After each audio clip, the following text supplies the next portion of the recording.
Hey everyone, so we are reading Genesis chapter 50, the last chapter of Genesis, and this is day 50. Then Joseph fell on his father's face and wept over him and kissed him. Joseph commanded his servants, the physicians, to embalm his father. So the physicians embalmed Israel. Now 40 days were required for it, for such is the period required for embalming. And the Egyptians wept for him 70 days. When the days of mourning for him were past, Joseph spoke to the household of Pharaoh, and saying, If now I have found favor in your sight, please speak to Pharaoh, saying, My father made me swear, saying, Behold, I am about to die, in my grave which I dug for myself in the land of Canaan. There you shall bury me. Now therefore please let me go up and bury my father, then I will return. Pharaoh said, Go up and bury your father, as he made you swear.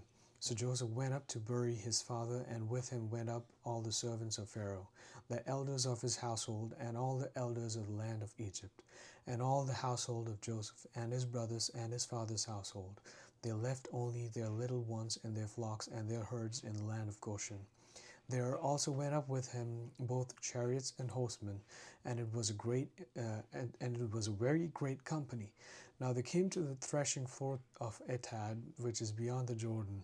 They lamented there with a very great and sorrowful lamentation, and he observed 7 days mourning for his father. Now when the inhabitants of the land, the Canaanites, saw the mourning at the threshing floor of Atad, they said, This is a grieving mourning for the Egyptians. Therefore it was named Abel Mizraim, which is beyond the Jordan. Thus his sons did for him as he had charged them.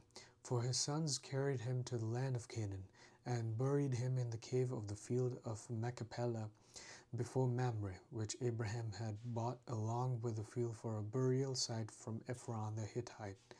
After he had buried his father, Joseph returned to Egypt, he and his brothers and all who had gone up with him to bury his father. Now Joseph's brothers saw that their father was dead. They said, What if Joseph bears a grudge against us and pays us back in full for all the wrong which we did to him?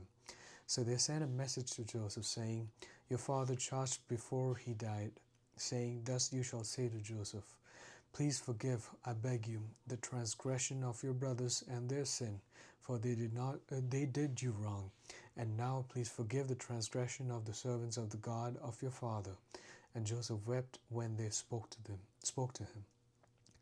Then his brothers also came and fell down before him and said, Behold, we are your servants. But Joseph said to them, Do not be afraid, for am I in God's place? As for you, you meant evil against me, but God meant it for good, in order to bring about this present result, to preserve many people alive. So therefore do not be afraid. I will provide for you and your little ones. So he comforted them and spoke kindly to them. Now Joseph stayed in Egypt, he and his father's household, and Joseph lived 110 years. Joseph saw the third generation of Ephraim's sons. Also the sons of Machir, the sons of Manasseh, were born on Joseph's knees. Joseph said to his brothers, I am about to die, but God will surely take care of you and bring you up from this land to the land which he promised on oath to Abraham, to Isaac, and to Jacob. Then Joseph made the sons of Israel swear, saying, God will surely take care of you, and you shall carry my bones up from here.